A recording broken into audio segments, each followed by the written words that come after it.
podcast is part of the Sports Social Podcast Network. Ladies and gentlemen, welcome to Achtung Millwall. Broadcasting from beautiful South Bermondsey, it's the #1 Millwall podcast. Accept no substitute. Hello dear listeners, welcome to Monday with Merv in the wake of Saturday's excellent result, if not performance, up there in Hull City. Joining me to chew over the cud of the situation that we find ourselves in now is Merv Payne. Merv, how are you, mate? Very good, thanks. Yeah, another week, another away win, and another opposition fan meltdown.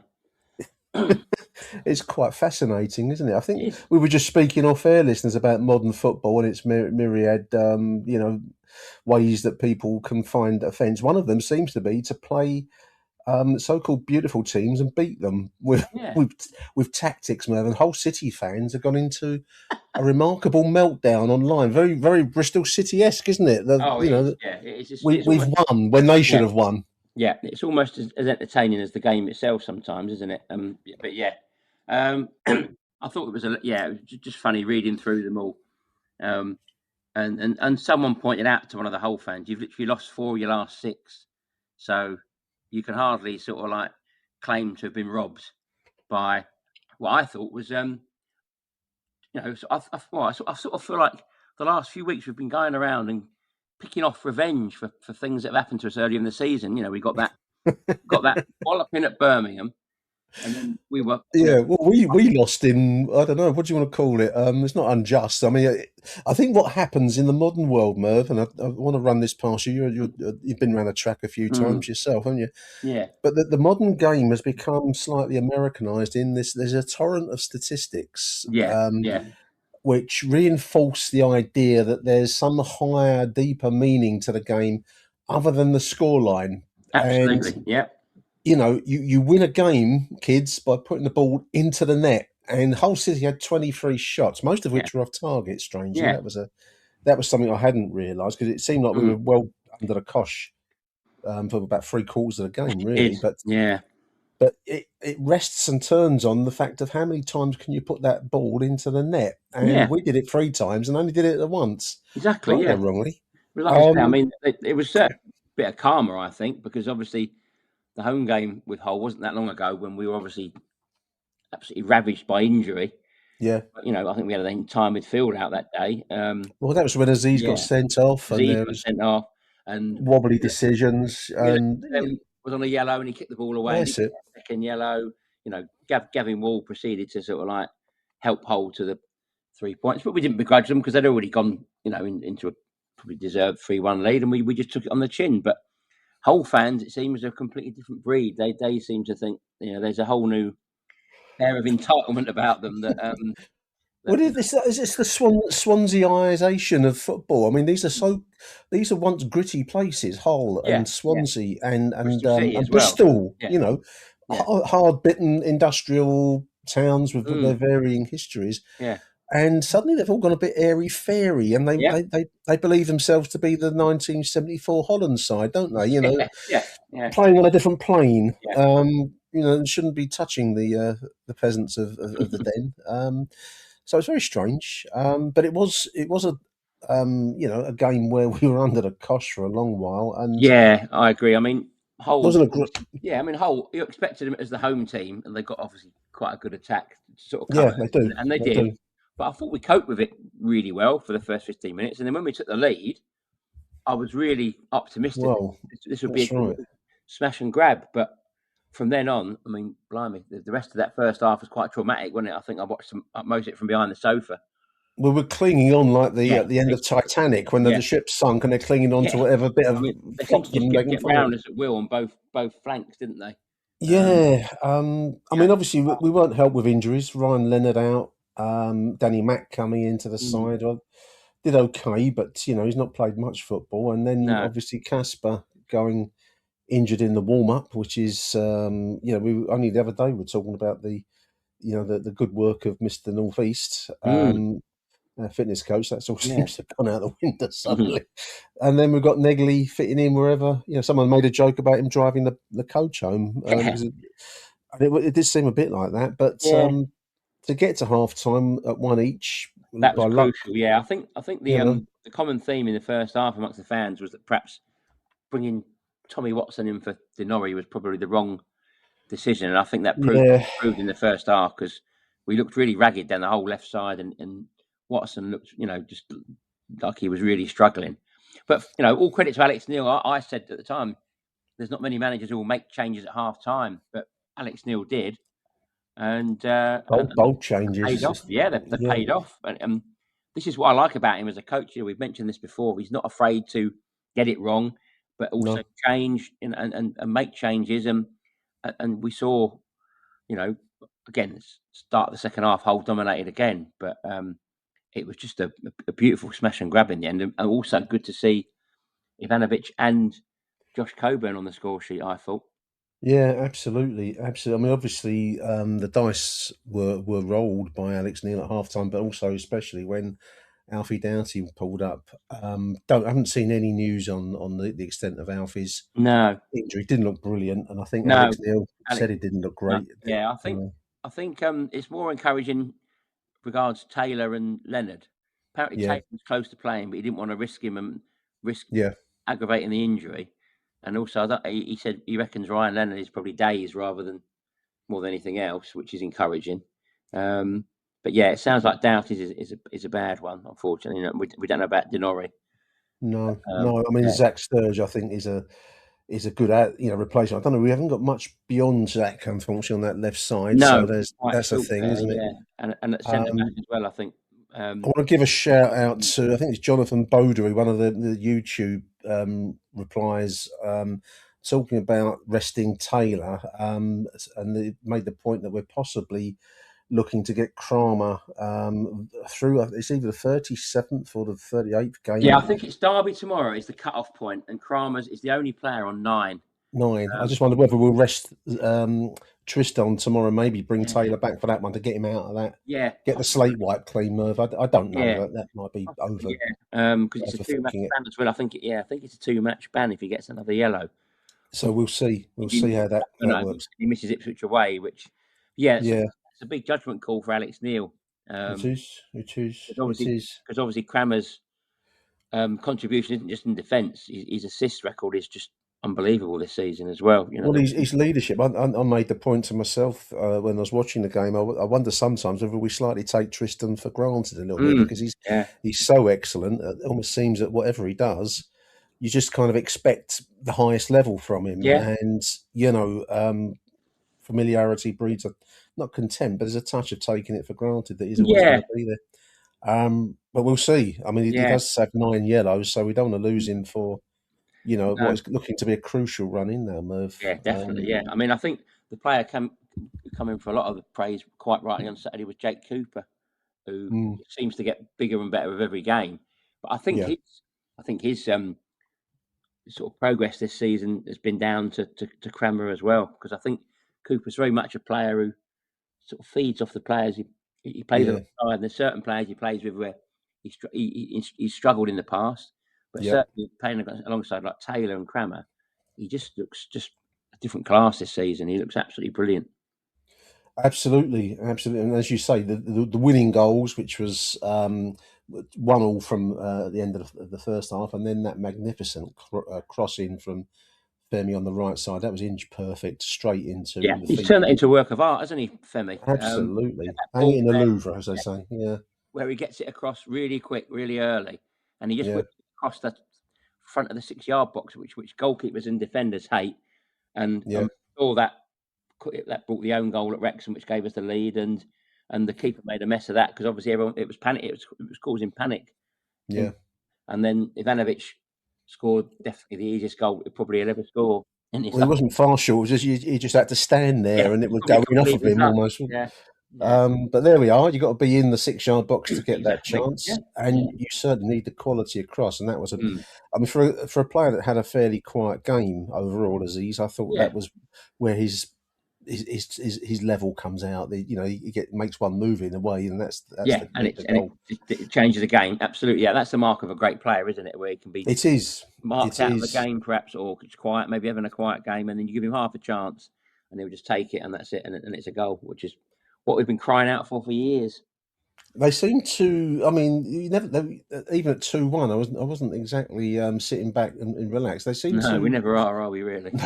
They seem to lose the plot. I mean, the third goal came from a very lax ball. I mean, really, it was like everyone suddenly stopped in midfield, and that let Josh Coburn through to finish with real quality, Merv. I mean, finish, wasn't it? Yeah. He had a lot of work to do on the edge of the penalty area. He had a man with him. Yeah, I've seen a lot of non-Millwall supporters commenting on that goal across social media, saying, what a great strike it was and how well he put it away. And he is a real massive talent, and it's only injuries that's holding him back. I'm sure of it. I do think if we'd have got a full season out of him this season, it'd have been a very different story. And he's got real quality. And that finish was. I mean, he's done a couple of them. Somehow he seems to struggle with the easiest chances. But anyway, maybe that will come. Maybe that will come with confidence. I don't know. But that was a beautiful strike to make it 3-1, and that was game, set, and match. Really, that puts us, Merv, into third place. Now, unfortunately we found ourselves in the odd position of trying to depend on the likes of Queen's Park Rangers to do us a favour, and you can't depend on QPR to do anything, listeners. No, not when they've conceded. I think it's 11 in 3 games now they've let in, isn't it? Yeah, and they got stuff 4-0 on Sunday. So Borough got lots of power. 4-point gap again. And I think they go to Charlton on Wednesday. So again, I don't want to be depending on Charlton particularly, Merv. But no. I think. I was having a play with the online predictor earlier on. This is the kind of sad things I find myself doing. Imaginary results, Merv. And I think it's going to be difficult to we'll need Middlesbrough to really fall flat on their face, and we can't let anything go. They've got a relatively easy running. I think they've played all the teams around them, and they look good as well. That's the problem. They look good. Quality side. Yeah, and it would take a bit of a blip from them and for us to go there and win, I think, anyway. And also an amazing run from us to nick second spot. I'm not ruling it out. As no, such. Well, not after Saturday, I won't. No, but I mean, but I think we it doesn't seem long ago that we were talking after the Sheffield Wednesday game and sort of thinking 2, 3, 4 games ahead and thinking, if we beat Portsmouth and we beat, and then you look at what happened, So, I think. This is Millwall we're talking about, listeners. We can fall over. We can beat the best and then fall over against the worst. I mean, back then we talked about how good it would be if we could get to 60 points plus with 10 games to go, and here we are on 65, which is, it's amazing to think. We said we set ourselves a target of 75 for the playoffs, I think. Yeah, I think the average points total was 71. I did a little tot up, so we're not far short of that. A couple of wins, and we're on that. Obviously, that makes no odds. You got to look down the table. I mean, that 6th spot is Wrexham at the moment on 57. Yeah, and then you got to go to Derby, who we do play tomorrow night. Yeah, this is it. So there's a fair old bit of clear blue water there. Yeah, the gap's open since the Birmingham game, isn't it? Because obviously winning 3 on the spin is always going to help, and that's what you need to do. I mean, and without sort of trying not to look too far forward, but we've got 2 home games, and you've always got to fancy us at home, and beating Derby tomorrow will just extend that gap that we keep looking at between us and sort of 7th. And I think Wrexham play Hull, which again is something that's right. We've not probably taken into account is how many of the teams around us are going to play each other and cancel each other out. And the pressure of being there as well. I think that's a very real thing. Definitely. And it's obviously always better to have the points, the points in the bag sort of thing and be in that position rather than having to be sort of aim for it like some of the others are. So, if we can just put on a decent show tomorrow night, if the same Millwall turn up that turned up for the Birmingham game, for example, then we should be okay. But Derby can't be underestimated. They've spent a lot of money on a lot of strikers, haven't they?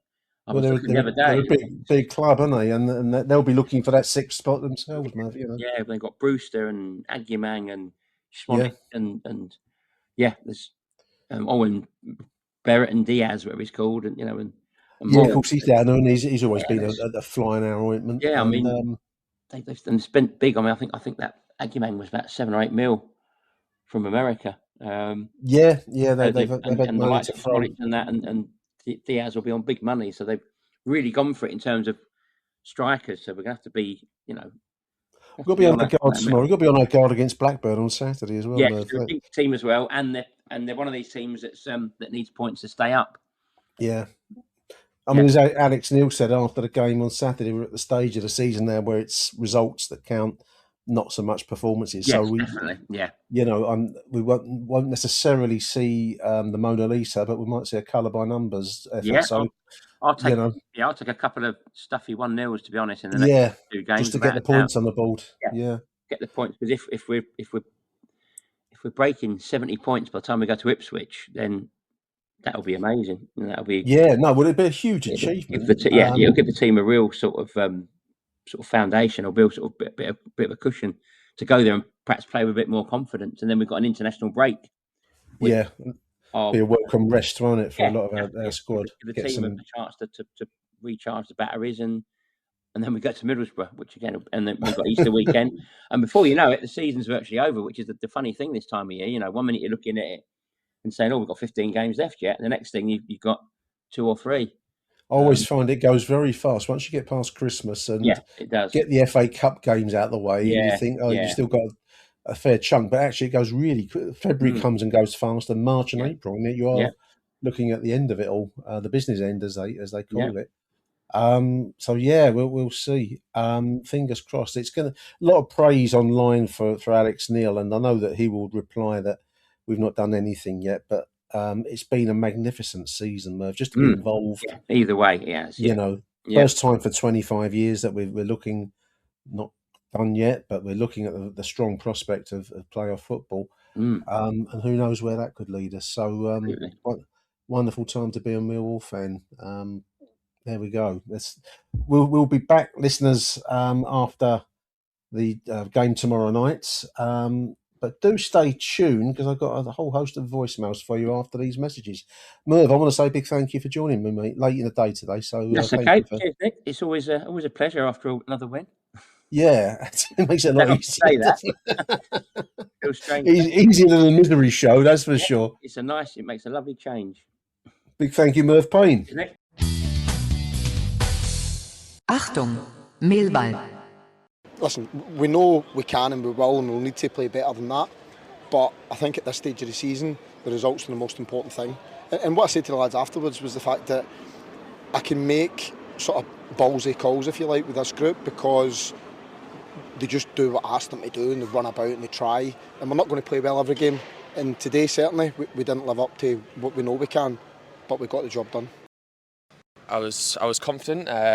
One-on-one with the defender, and it wasn't obviously the best pitch, so I was trying to concentrate on my touch more than anything, and quickly shifting it, and thankfully it went in. Yeah, it was. I think it was the great moment from Josh to go on front post, so I was free on the second post just to tap the ball in. It was not the prettiest, like you said, but they all count, and it gave us the second goal, his third, 3 points, so that's all that matters. Welcome back, dear listeners. Those voices were, of course, Gaffer Alex Neil and strikers Josh Coburn and Mihailo Ivanovic after that magnificent result, if not performance, as Alex Neil has said. We're at the stage of the season, the business end of the season, as they say, where the results are counting more than the prettiness of the football, which I think was the thrust of the questioner from Mill TV with both Josh and with Miha. Personally, I thought it was... I've seen stuff online talking about Dick Turbin riding again, smash and grab, highway robbery, all that kind of stuff from disgruntled Hull City fans. In the end, as the man has said, the boss has said, we're at the stage of the season where it doesn't really matter. It's all about getting the 3 points in. Unfortunately, yesterday afternoon, you can't depend on QPR in this life, dear listeners, because they got stuffed. I think it finished 4-0 at Loftus Road against Middlesbrough, so that 4-point gap remains.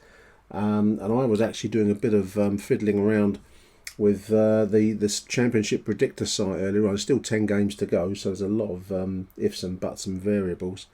But it just looks a little bit difficult to break down that Middlesbrough lead. They do look good. And even though we've got to go there and we've got to go to Ipswich, I'm just rather fearing that might be a touch too far for second spot. We'll see. You never know. And the pressure of being near the top is the thing we're depending on. We've just got to keep winning. We have a home game versus Derby County tomorrow night. And then again at home against Blackburn on Saturday. We've got to pick up maximum points and keep the pressure on. Let's see where this magnificent season takes us. Now, listeners, I want to say a big thank you to Merv for joining me earlier on, and I want to say a big thank you in advance to all of the voicemail messages. I've got quite a few to get through, so I might keep my interjections to a minimum to make sure we're packing them all in. But we're going to begin now with Barnesy. Let's kick off with Barnesy and follow it with some Bobby T. Why not?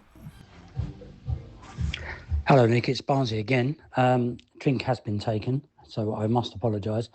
But I just want to say, what an amazing job Alex Neil and his staff, the recruitment, all the backroom staff, and obviously the Belson family have done to give us this much hope and excitement we're doing now, because, it's unbelievable the way we are. How much money have we really spent? We sold good players, and that's what we're doing now. But, it's so exciting. I was there in 87, going up to Hull, and this feels very, very similar. And it's so bloody exciting, isn't it? It really is.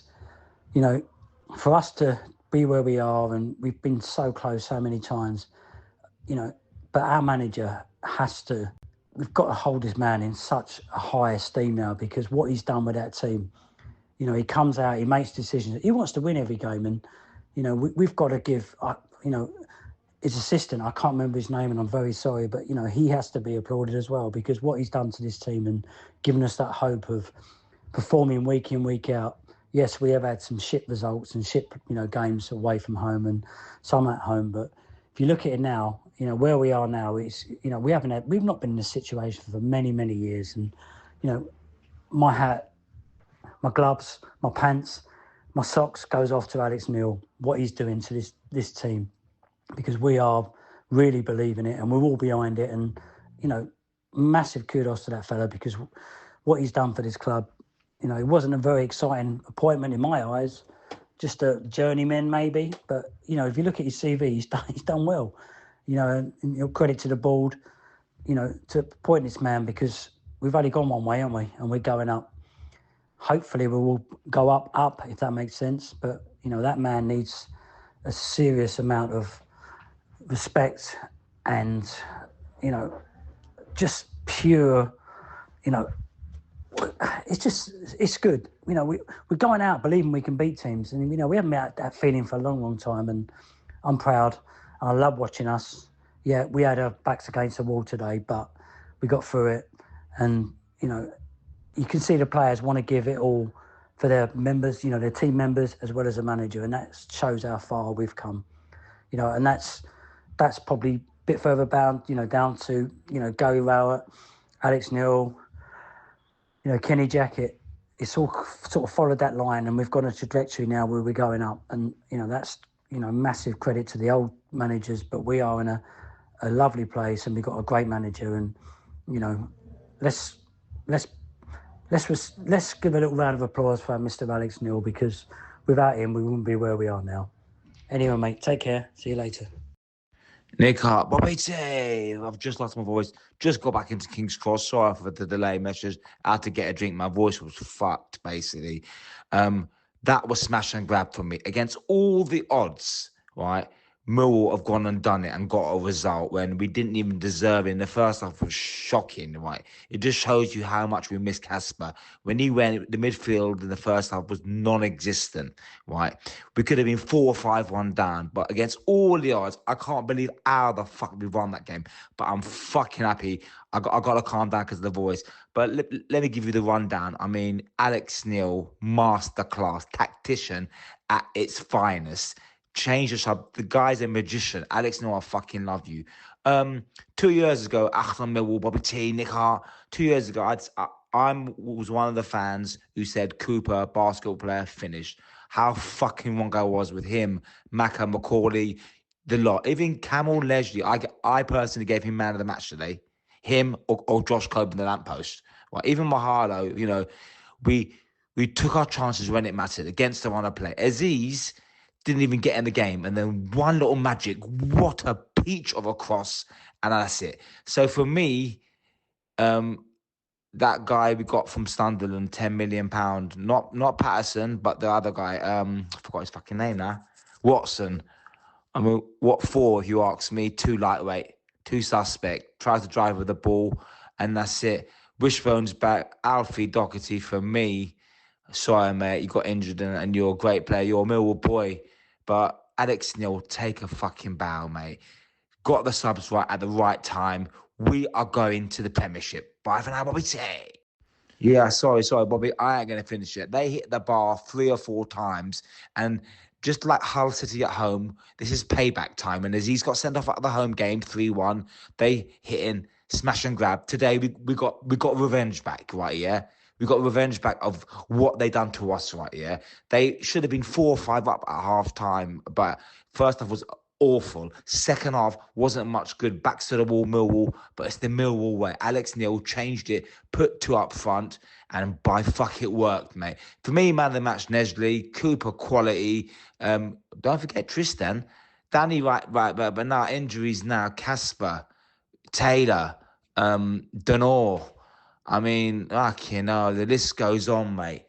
Derby, here we come. We're going into the second. Bobby T at home now, having a Chinese. Bye for now, Bobby T.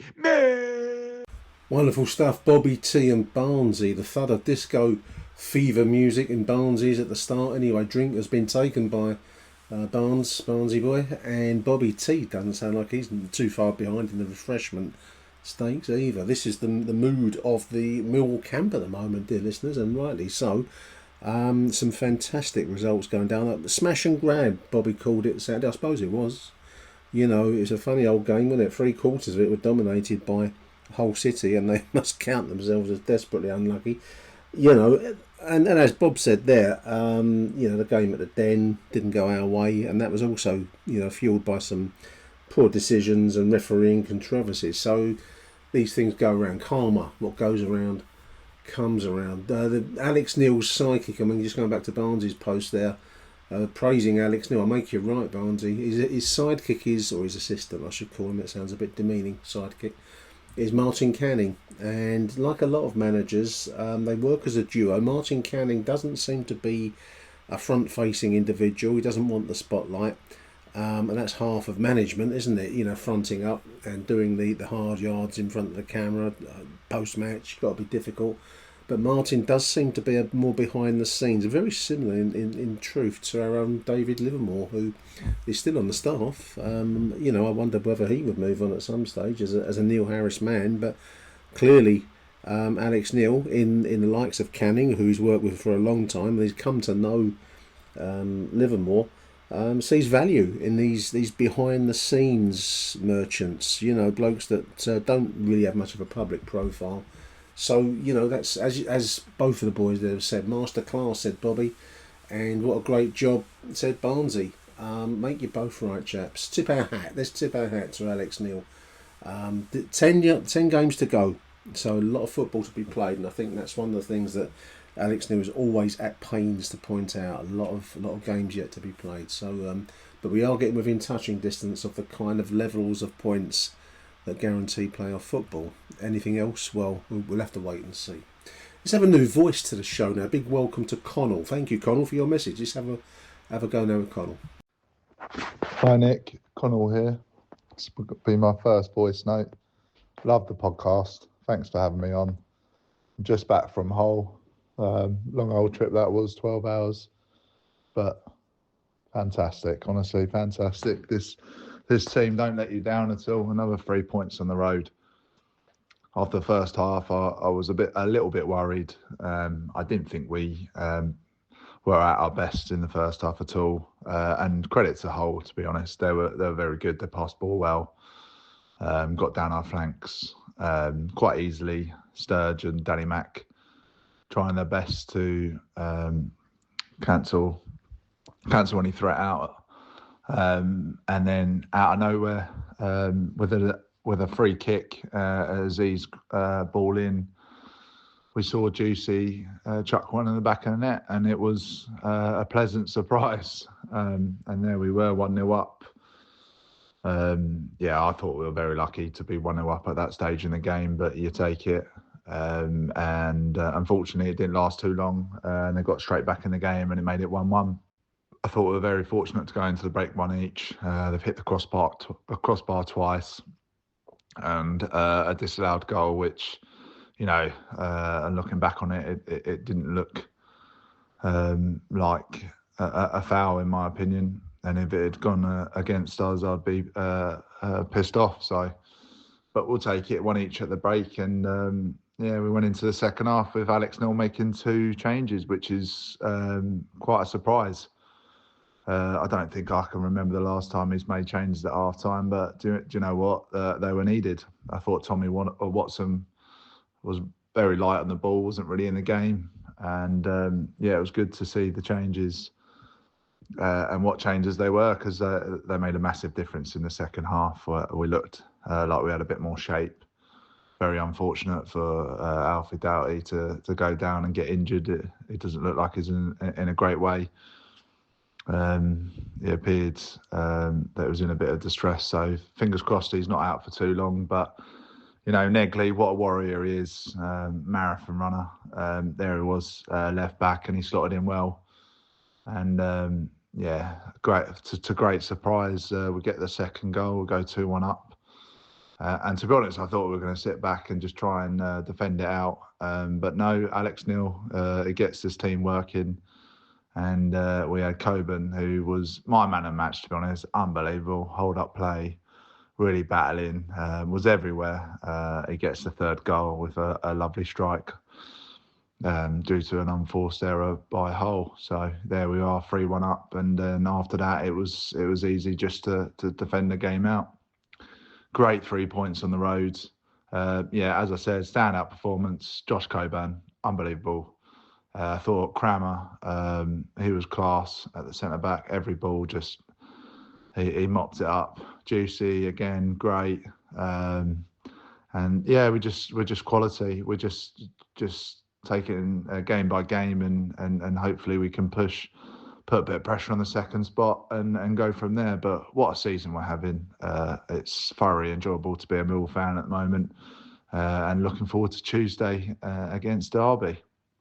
I'm just going to, Patterson, got to mention Patterson. Thought it was really good. It's quite refreshing to have a keeper to be able to be calm and collective with the ball by his feet. And he did the job. And we go on to the next game in Derby. So thanks a lot, Nick. And come on, you Lions. And bye for now. Welcome to the show, Connell. Big thank you for that, mate. Just talking about Patterson and his predecessor, Max Crocombe. I was struck at the end of the game on Saturday. I just caught a brief glimpse of Max Crocombe congratulating, speaking to Femi Aziz. Really nice to see. I mean, if he's bitter about losing his place, it didn't come across in any way in the post-match celebrations. Highly professional. I just wanted to give a shout out to Max Crocombe. You're right about Patterson. I thought he made some crucial blocks, and I'm starting to see now the worth of Anthony Patterson, listeners. But you always need a good backup. I mean, Max Crocombe, I think we've got a good professional man who is very much part of the squad. That's a thing that flows through the entirety of our side at the moment. Everyone is committed to the cause, and it's just wonderful to see. It goes back to some of the points the boys have touched on already in the previous messages. Resilience. I've written down resilience, Connell. When that equaliser went in, having nicked a lead, which I think I said on the other show I did, I sent the cats scattering out into the back garden when that went in, because I just bellowed out of nowhere, and gave them a fright. The resilience to make a comeback despite being on the ropes, and we were on the ropes at half time. Crossbars, disallowed goals, near misses, you name it. I thought we were clinging on for grim death, in all honesty, listeners. But to make a comeback from that, and as others have said, and I will repeat, the brave decision making of Alex Neil is quite something. I think he said at the start of this piece in the quote put out by the club that he didn't want to be in a position of having to make ballsy calls, and I get what he's saying. I mean, obviously you need it in certain situations, but you would much prefer not to be there in the first place. Lady Luck, though, was with us. She's a cruel mistress, Lady Luck, dear listeners. You ever found that? She snarls and laughs in your face, but you can't leave her alone. We've all been out with one, haven't we? The other thing I wanted to say, Connell mentioned Jake Cooper and Tristan Kramer, actually. There's a classy duo in midfield. I've seen a lot of praise increasingly for Jake Cooper. I think I read he's 10 games away now from matching and surpassing Neil Harris's appearance record for the club. That's quite an achievement. Not many get to do that. And when the club did a little tribute to Jake, I think when he signed his, when he passed 400, I think it was the 400 mark. Neil Harris was one of the videos that was sent in, and he's still a Millwall man, Neil, isn't he, through and through. And he said that not many have the wherewithal or the iron down the spine to get to that kind of level. He did.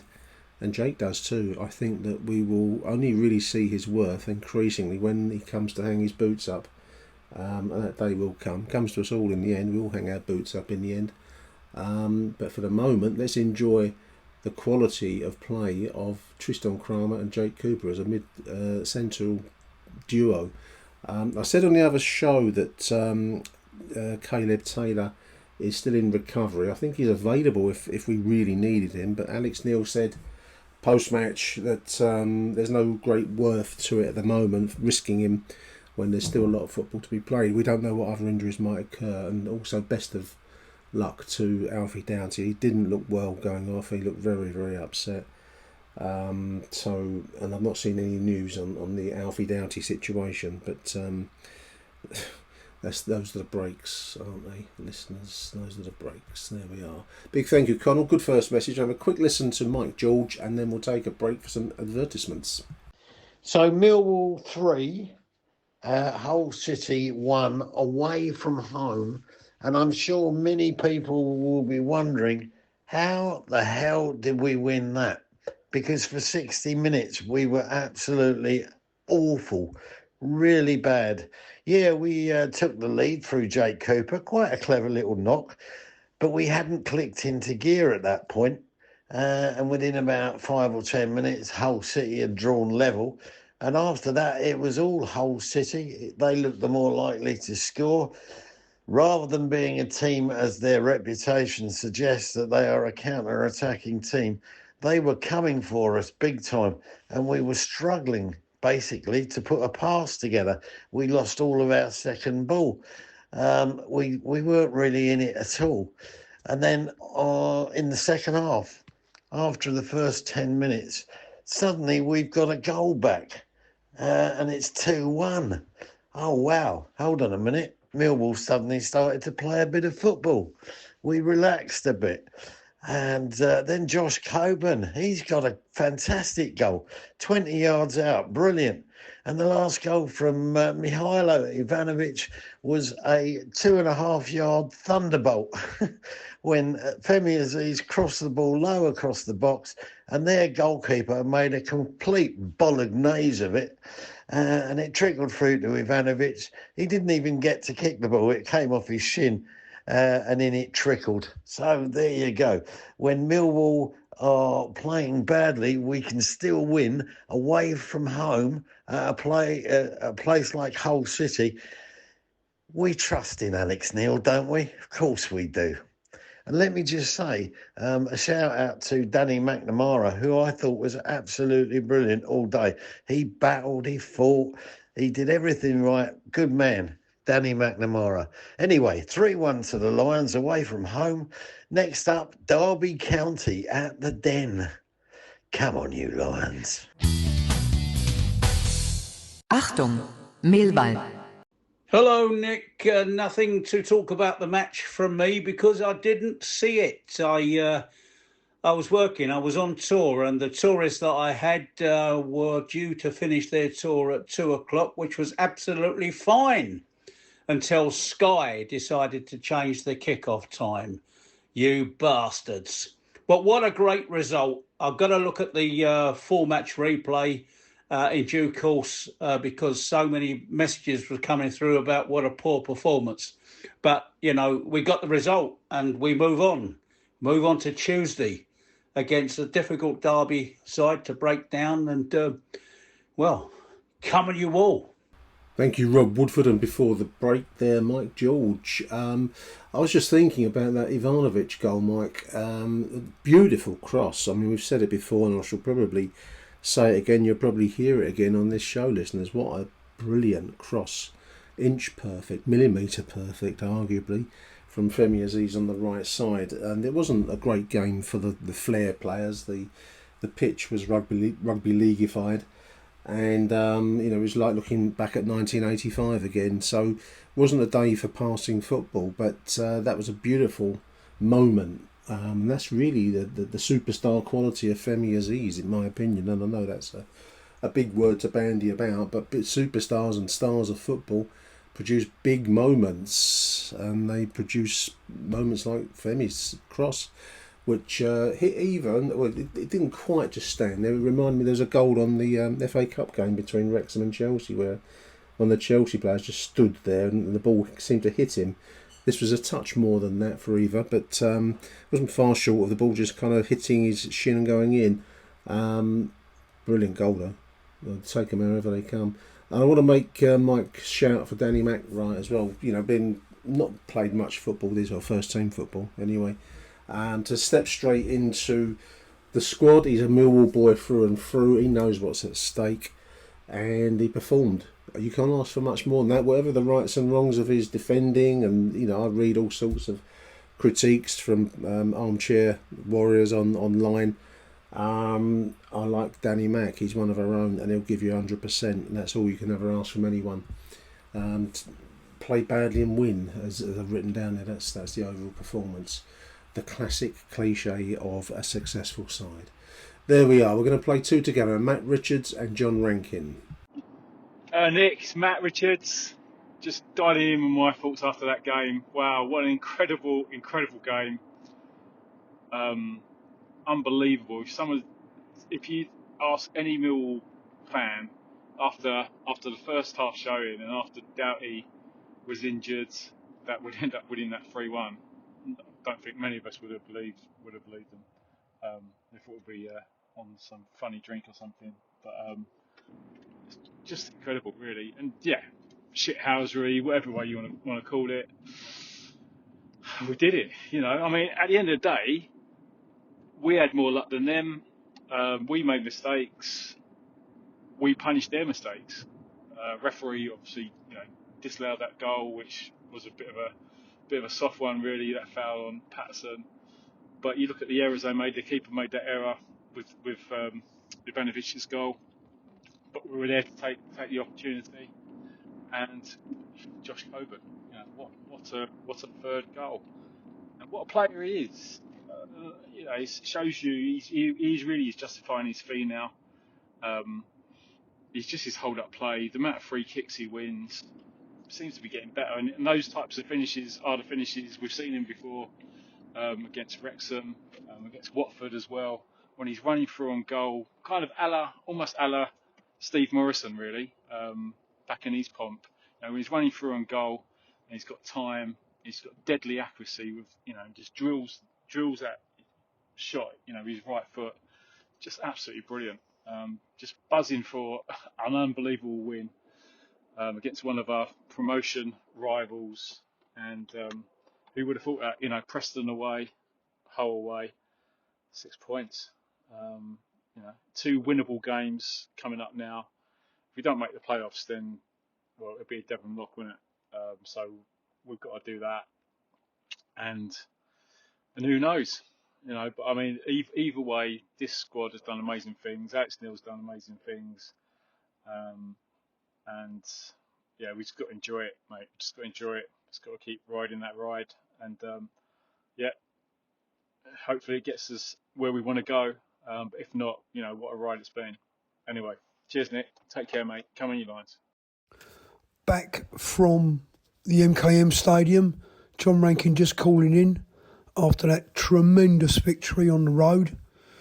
Millwall 3, Hull 1. Didn't quite know how we did that. We rode our luck, certainly. It was a brilliant game to be at. We had good support in the crowd. The atmosphere was good. I thought Hull played very well. And it's just one of those games that we managed to keep in it and take our chances. when we went up and scored the first goal, it was absolutely brilliant. A fantastic goal. We fully deserved it. And I was so pleased for Jake Cooper, who got the goal. As I've said before, when Jake plays well, the whole team does. And I think he had a tremendous game today. For me, our standout player, though, was Josh Coburn. Absolutely brilliant. I was so pleased to see the way he imposed himself physically on the big Hull centre-back. And I think he got the better of him and he worried him. The whole centre-back was clearly a good player, very assured on the ball and a good defender, but Josh got into him lots of times and made his life very, very difficult indeed. And I think it was his just reward, really, with that fantastic goal that he got.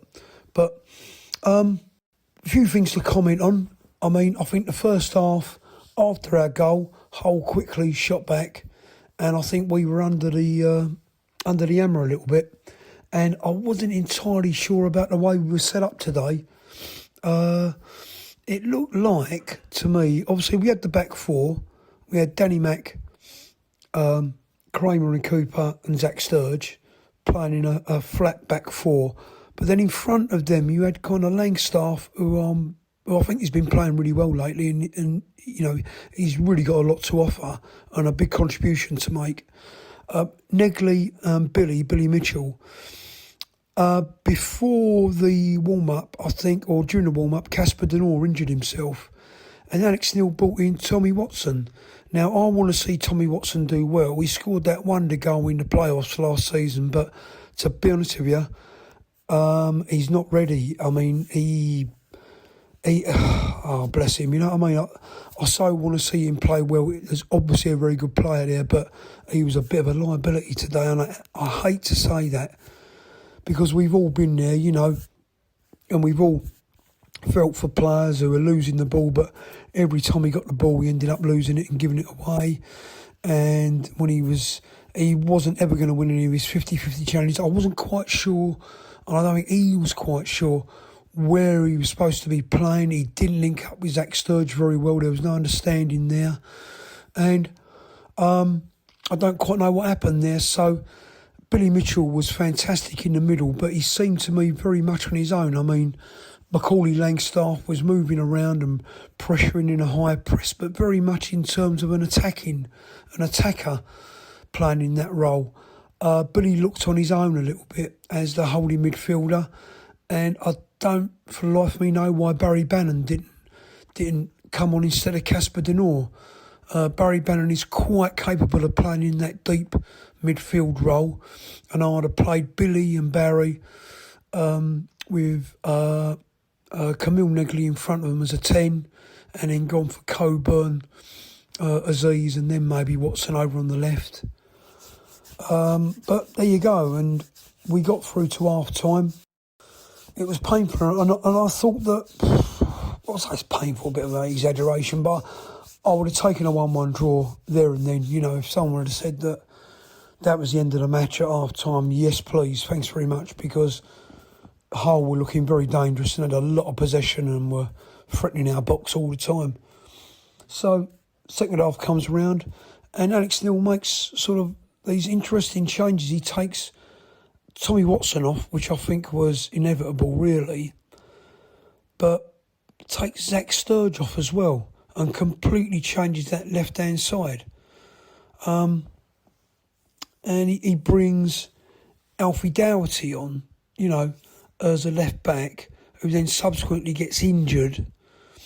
Camille Negley has to go and play left-back. I think he brings Zach Sturge on, Luke Cundle on in place of Tommy Watson to play over there, which I've got no issues with. I think Luke Cundle's a good player, and again, you know, very handy player to have on the bench. Always threatening to start, you know, a very, very good quality midfielder, very busy, can make challenges for the ball, big contribution to make. He brings Ivanovic on as well. And, you know, I think we stay in it. Hull look very, very dangerous. We defend our box. We ride our luck, and then Femi Aziz gets a wonderful chance to play a ball off his right peg, and Ivanovic is there to sweep it into the net, and we're away. And I've got to say, going on to the third goal, as soon as Coburn ran onto that misplaced back pass from the Hull player, we were standing behind it, the other end of the pitch, and I thought, he's going to score here. I know he's going to score. He was in that sort of mood. He had that sort of body language. And he had that sort of presence. And bang, he was in between the posts. He's done it so many times before, and Ivanovic has done it as well. Good strikers, orthodox way to score a goal. Ran straight at the middle of the goal and took the ball over to the right and then swept it into the left-hand corner. So he's stretching the goalie over to the right and then playing it back over to the left, wrong footing the goalkeeper, and that's it, and we were home and dry. A brilliant performance, lots of energy from the players and the crowd. Really, really good away day. And I honestly believe that we should have the number 2 slot in our targets. You know, let's obviously get ourselves in the playoffs and see where that takes us, but why not go up for that second spot? We're on now to Derby and Blackburn. I think we need to not fear any team, the Ipswiches and the Boroughs. Don't fear them, we can beat both of them, home or away, but we need to respect the Blackburn and respect the Derby, because these are the teams that we need to dispatch. And you all know we don't do very well against Blackburn. We got Derby on Tuesday night. We need to win both those games and then go on to Ipswich and Borough and see where we are. So, brilliant performance. Everyone played well. I hope Alfie Doughty's not injured too badly. I hope Tommy Watson gets his confidence and starts making a contribution and becomes the player that we can all see is in there. More power to Alex Neil, and onwards and upwards. Come on, you Lions. Sound advice from John. Respect Derby, respect Blackburn. These are the games we do need to win. You're right, John.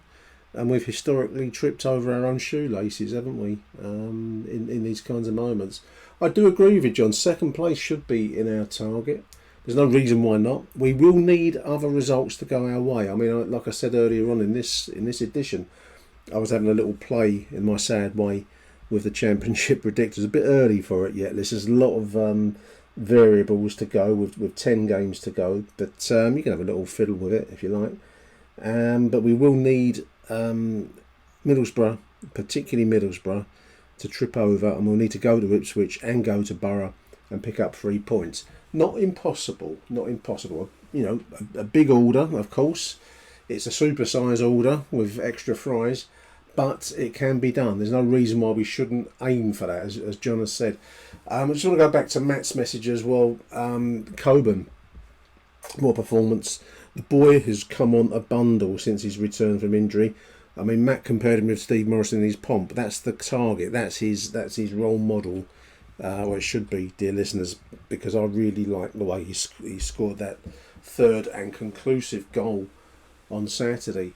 There we are. As Matt said, 2 winnable games ahead of us. The Barry Bannon question. John raised Barry Bannon, didn't he? I don't know, John. I don't understand the Barry Bannon question, to be honest. I wonder why he's with us in some ways. We've not really seen much of him, and I do wonder whether Alex Neil actually fancies him as a player. To not choose him on Saturday, and even when changes had to be made at half time for him not to feature, took me aback a little bit. I was expecting to see him at half time. I thought we would have to, hook off Tommy Watson. He wasn't his day at all. He did look a bit lightweight. He looked like the Bisto kid, didn't he? Out there on the field. So not to see Barry Bannon in that situation, it was the right call, and I'm not going to argue with Alex Neil, but it does lead you to the conclusion that Barry Bannon's not not in Alex's thinking. I don't know. It's a strange one. There we are, listeners. I am going to produce a 3rd edition. I've got too many more voicemails to cram into this show. We'll be at the hour mark. Also, a big thank you to everyone who's contributed to this particular edition of Achtung Millwall. And do keep your eyes peeled for a Brucey bonus edition. More voicemails are yet to come. Thank you for listening, dear listeners. Until the next edition, which will be the bonus, and then we'll be doing coverage tomorrow night after the derby game, crucial game. Stay tuned, dear listeners. Arrivederci Millwall. Bye for now. Achtung, Millwall.